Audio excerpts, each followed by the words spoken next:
Hello दोस्तों, आज की कहानी बेहद रोमांटिक है, इसलिए प्लीज़ पूरी सुनें। दोस्तों, अगर आपने अभी तक हमारे चैनल को सब्सक्राइब नहीं किया है तो प्लीज़ सब्सक्राइब कर लीजिए, वीडियो को लाइक कर दीजिए और कमेंट करके बताएं आप हमारी वीडियो किस शहर से देख रहे हैं।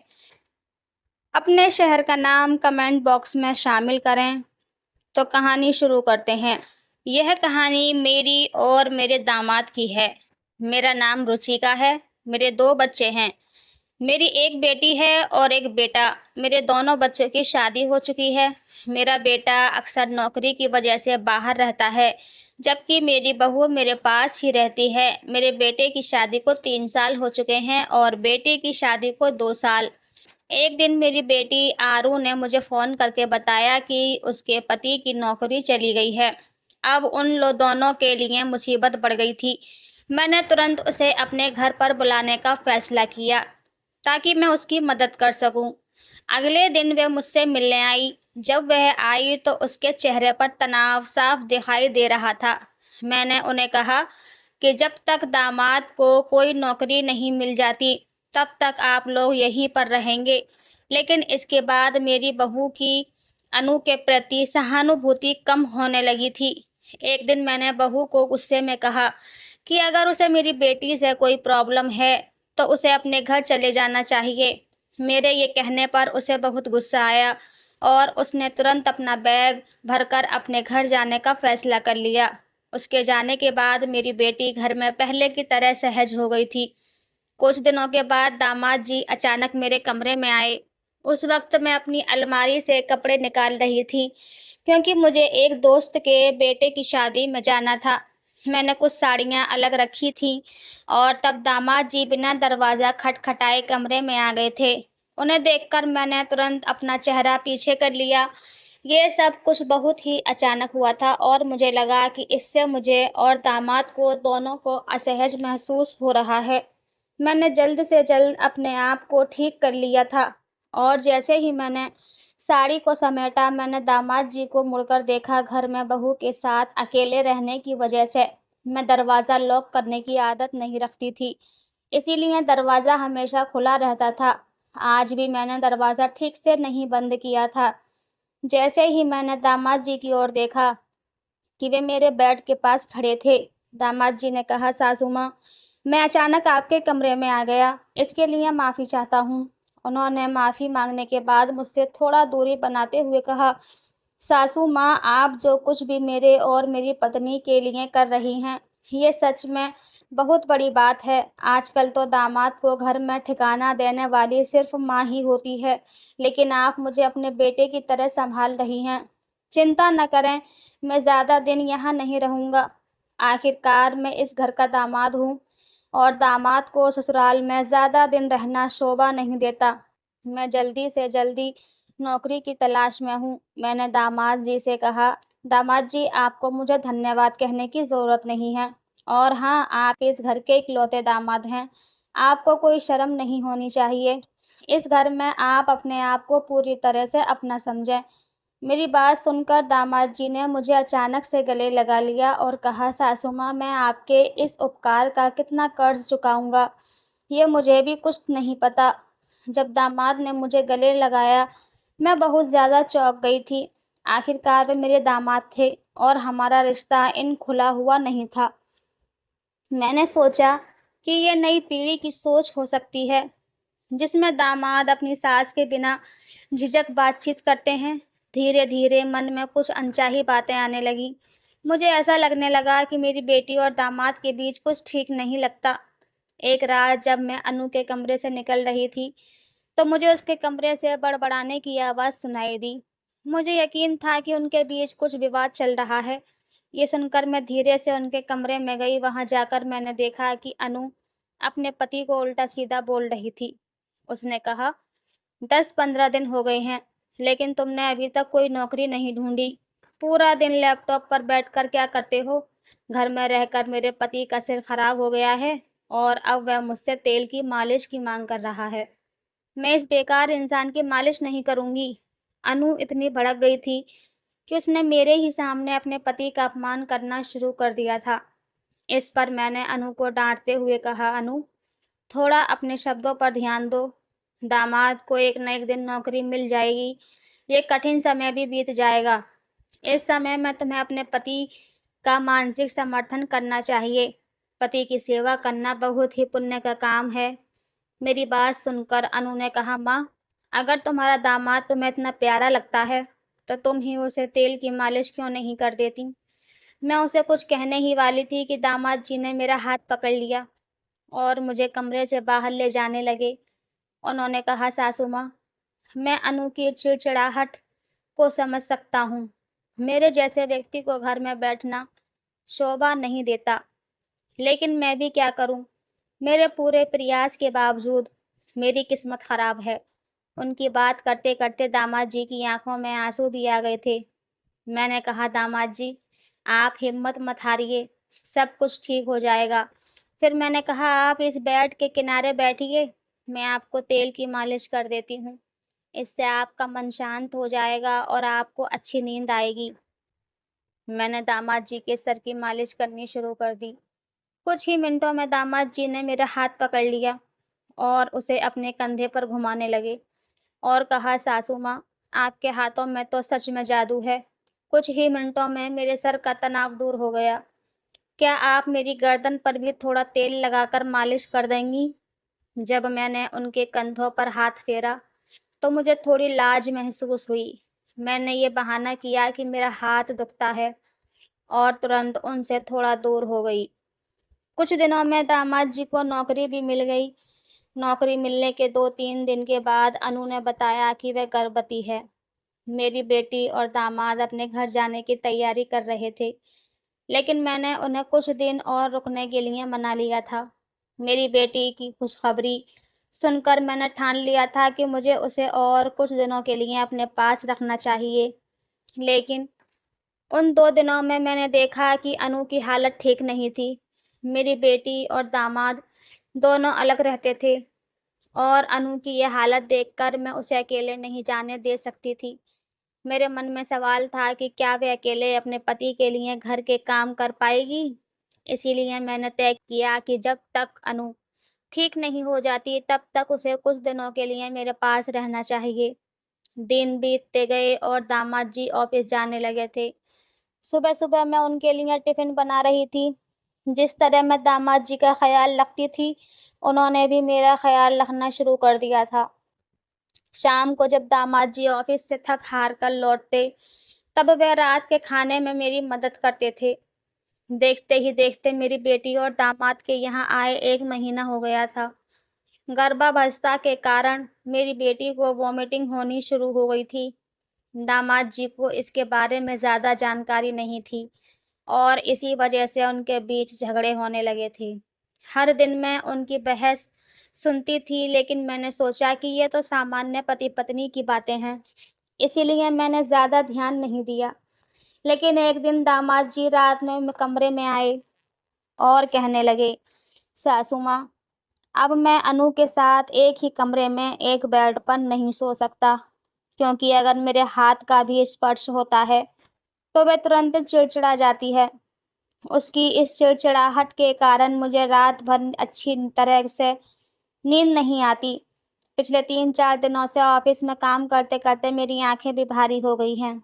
मैंने दामाद जी से कहा, दामाद जी, अनु जिस स्थिति में है, कभी कभी महिलाओं का चिड़चिड़ापन बढ़ जाता है, तो मैं उसे समझना चाहिए। मैंने दामाद को सलाह दी कि उन्हें अपनी पत्नी को समझना चाहिए, लेकिन उन्होंने कहा, मैं उसे समझता हूँ, लेकिन अब मेरे आराम का भी सवाल है। अगर मैंने ठीक से आराम नहीं किया तो मैं नौकरी सही से नहीं कर पाऊंगा। फिर उन्होंने कहा, सासू माँ, अगर आपको कोई दिक्कत ना हो तो क्या मैं आज आपके कमरे में सो सकता हूँ। मैंने तुरंत हाँ नहीं कहा, लेकिन मैंने देखा कि दामाद जी के पास मुझसे मदद मांगने के अलावा कोई और रास्ता नहीं था।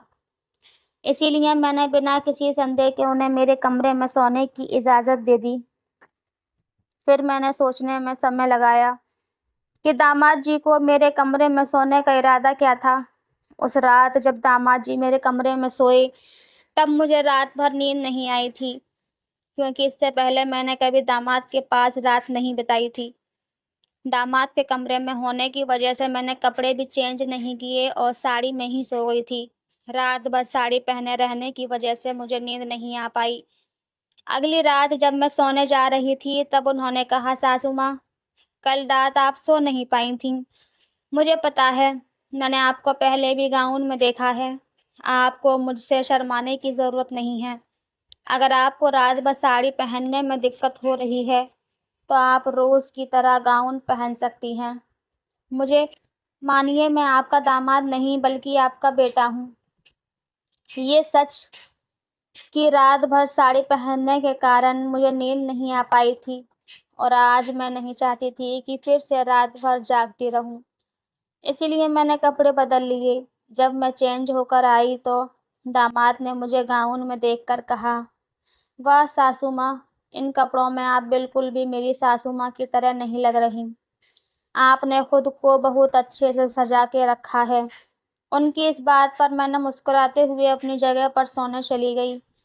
अगले दिन सुबह मैंने नाश्ता किया और किचन में बर्तन साफ करके नहाने के लिए बाथरूम में गई। जैसे ही मैं बाथरूम में गई, साबुन के पानी की वजह से मेरे पैर फिसल गए और मैं ज़मीन पर ही गिर गई। गिरते ही मेरी कमर में दर्द होने लगा और मुझे उठने में परेशानी होने लगी। मैंने अनु को आवाज़ दी लेकिन वह अपने कमरे से नहीं आई। फिर दामाद जी दौड़ते हुए मेरे कमरे में आए। उन्होंने मुझे गिरा हुआ देखा। वे तुरंत दौड़ते हुए मुझे उठाकर अपने बेड पर ले गए। उस समय मेरी कमर में बहुत दर्द हो रहा था। दामाद जी ने तुरंत मेरे लिए गर्म पानी की बोतल लाकर दी। मैंने देखा कि वह ऑफिस जाने के लिए निकले थे, लेकिन मेरी मदद करते समय उन्होंने अपने ऑफिस के कपड़ों को भी भिगो दिया था। दामाद जी ने मुझे मदद करते समय एक पल के लिए भी पीछे मुड़कर नहीं देखा। अनु कुछ समय के बाद मेरे कमरे में आई थी, लेकिन क्योंकि वह गर्भवती थी, वह मेरी मदद नहीं कर पाई। मेरी बेटी के आने का इंतज़ार करने के बजाय दामाद जी ने मेरी मदद की। उन्होंने मुझे अस्पताल ले जाने की कोशिश की, लेकिन मैंने उनसे कहा कि कुछ दिनों में मेरा दर्द ठीक हो जाएगा, थोड़े आराम से सब ठीक हो जाएगा। मेरी बात सुनकर दामाद जी रुक गए और ऑफिस जाते समय अनु से कहा, जब तक मैं घर नहीं आता सासू माँ का अच्छे से ख्याल रखना। शाम को घर वापस आने पर दामाद जी ने खुद ही खाना बनाया क्योंकि अनु को परेशानी हो रही थी। इस वजह से वह किचन में कदम नहीं रख पा रही थी।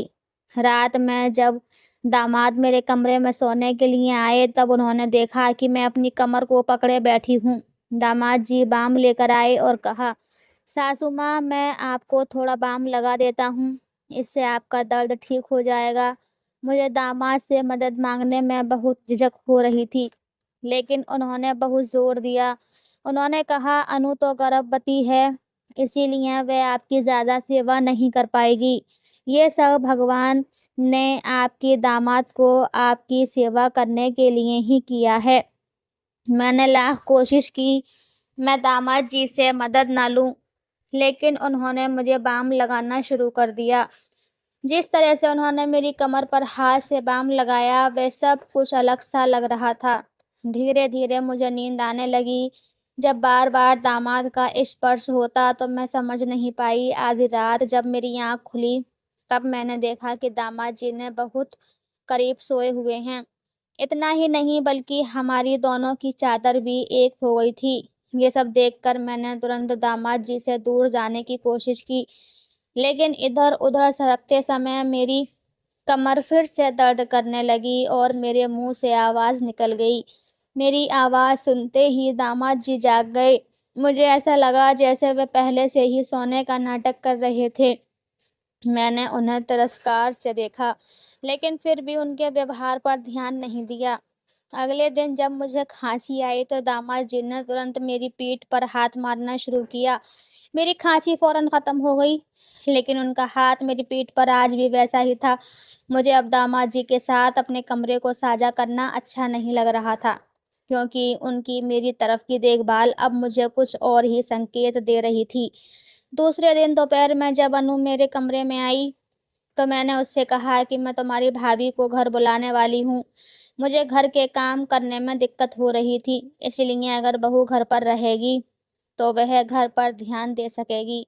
इस पर मेरी बेटी ने कहा, माँ, पिछले कुछ दिनों से तुम्हारा दामाद मेरे बजाय तुम्हारा ज़्यादा ख्याल रख रहा है। फिर भी आप अपनी बहू और बच्चों को क्यों बुलाना चाहती हैं? क्या तुम्हारा दामाद तुम्हारे लिए काफ़ी नहीं है? जो बात मैं कहना चाहती थी वह अनु को समझ में नहीं आई। रात में मैंने दामाद जी से बात करने का फैसला किया। जब रात में दामाद जी के कमरे में आए तो मैंने उनसे कहा, आज से तुम अनु के साथ उसके कमरे में सोया करोगे। उसे अकेले सोने के लिए मत छोड़ो। कुछ दिनों में मेरी बहू वापस आ जाएगी, तब वह मेरे कमरे में सोया करेगी। इस पर दामाद जी ने कहा, सासू माँ, मैं आपकी देखभाल कर रहा हूँ। क्या मैंने आपको पराया समझ लिया है? इतना कहकर वह कमरे से बाहर निकल गए। शायद उन्हें मेरी बात पर नाराज़गी हुई थी। तब मैं धीरे-धीरे कदम बढ़ाते हुए दामाद जी को समझाने के लिए अपने कमरे से बाहर निकली। दामाद अनु के कमरे में थे और जैसे ही मैं उनके कमरे के बाहर गई, मैंने उनकी और मेरी बेटी की बातें सुनी। मेरी बेटी कह रही थी, संजय, तुमसे तो कुछ भी काम नहीं हो रहा है। पिछले कुछ दिनों से मैं सब कुछ कर रही हूँ और अब तक मेरी माँ की नज़र में तुम अपनी छवि बनाने में असफल हो गए हो।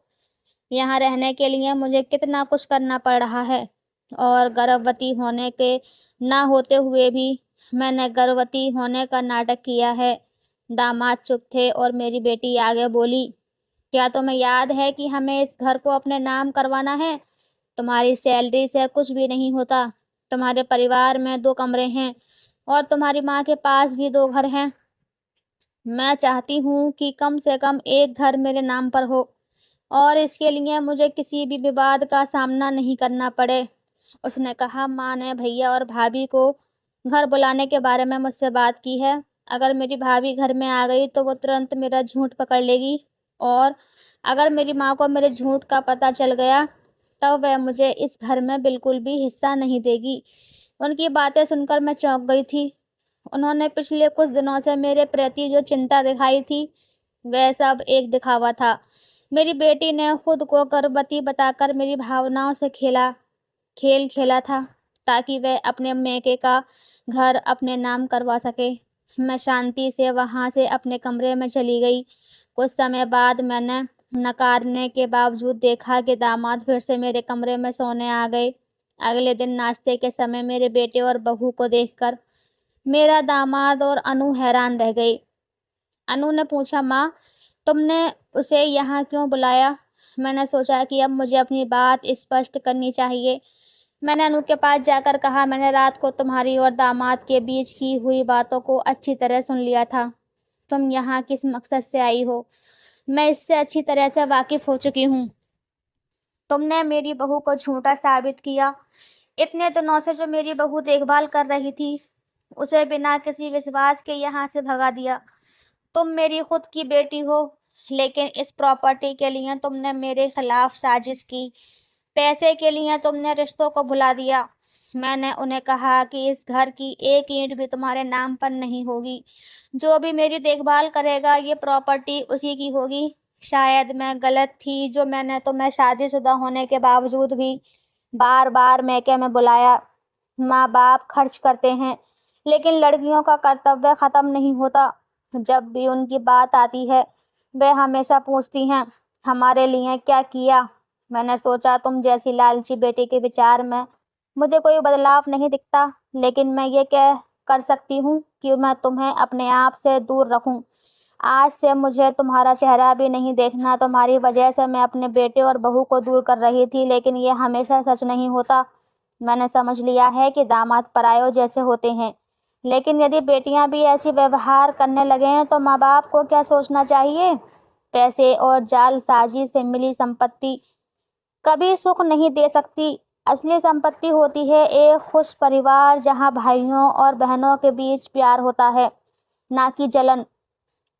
मुझे लगता है कि अब के समय में रिश्तों से ज़्यादा पैसे और संपत्ति महत्व रखती है। तो दोस्तों, ये थी आज की कहानी। आपकी क्या राय है इस कहानी पर? हमें कमेंट में ज़रूर बताएं। वीडियो अच्छी लगे तो लाइक करें, शेयर करें, सब्सक्राइब करें। धन्यवाद।